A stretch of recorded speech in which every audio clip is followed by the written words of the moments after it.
How to get back lost Snapchat streaks. Hi guys, so in this video I will teach you how to get back lost Snapchat streaks. So if you want to learn how it's done, just watch this video until the very end. It's pretty quick and simple, so let's go. So in order to do that, we just need to head over to our Snapchat, and from in there just click on your profile icon in the upper corner.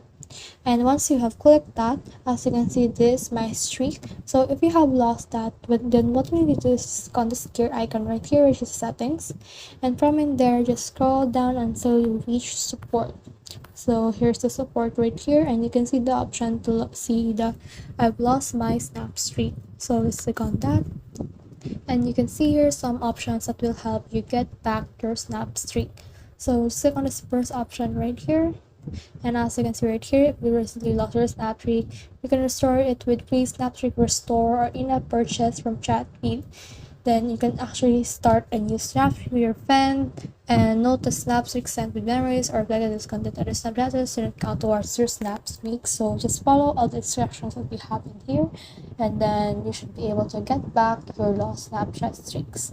So that's the whole process. I hope this video helped you to get back lost Snapchat streaks. If you have questions or comments, kindly put in the comment section below, and if not, don't forget to subscribe and like. Thanks.